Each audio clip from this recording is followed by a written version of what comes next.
എപ്പോഴാണ് നമ്മൾ മാനസികമായ ആരോഗ്യത്തെപ്പറ്റി വളരെയധികം ഗൗരവമായി ചിന്തിക്കേണ്ടത്?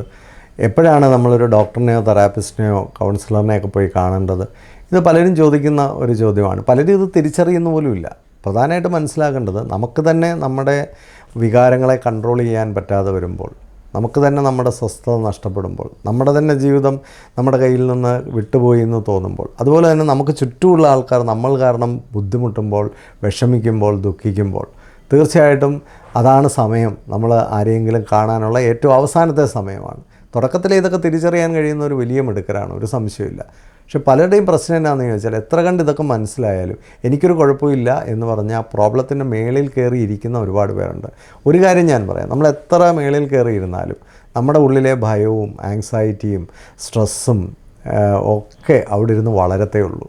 അവിടെ ഇരുന്ന് വളർന്ന് നമുക്കും മറ്റുള്ളവർക്കും എല്ലാം അസ്വസ്ഥമായി മാറും. നമ്മുടെ കൂടെ ജീവിക്കുന്ന എല്ലാ ആൾക്കാരെയും നമ്മൾ രോഗികളാക്കും. ഇന്ന് ചിലരൊക്കെ പറയാറുണ്ട്, സാറേ എനിക്ക് വീട്ടിലേ ഉള്ളൂ പ്രോബ്ലം, ഓഫീസിൽ ഇപ്പോൾ വീട്ടിലേ ഉള്ളൂ പ്രോബ്ലം, നാളെ ഓഫീസിലും പ്രോബ്ലം ആവും. അല്ലെങ്കിൽ ഇപ്പോൾ ഓഫീസിലേ ഉള്ളൂ പ്രോബ്ലം, നാളെ വീട്ടിലും സമൂഹത്തിലും എല്ലായിടത്തും പ്രോബ്ലം ആവും. ഇത് തിരിച്ചു പിടിക്കാനുള്ള ഒറ്റ വഴിയുള്ളൂ.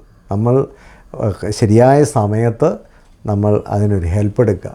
അതിനകത്ത് യാതൊരു മറ്റുള്ളവരെന്ത് വിചാരിക്കും എന്നൊക്കെയുള്ള ദുരഭിമാനം ഒന്നും ആവശ്യമില്ല. എല്ലാ മനുഷ്യർക്കും പനി പോലെ തന്നെ ഒരു മനസ്സിനൊരു അസ്വസ്ഥത തോന്നിയാൽ ഒരു സഹായം എടുക്കുന്നത് നമ്മളെയും രക്ഷിക്കും, നമുക്ക് ചുറ്റുമുള്ളവരെയും രക്ഷിക്കും.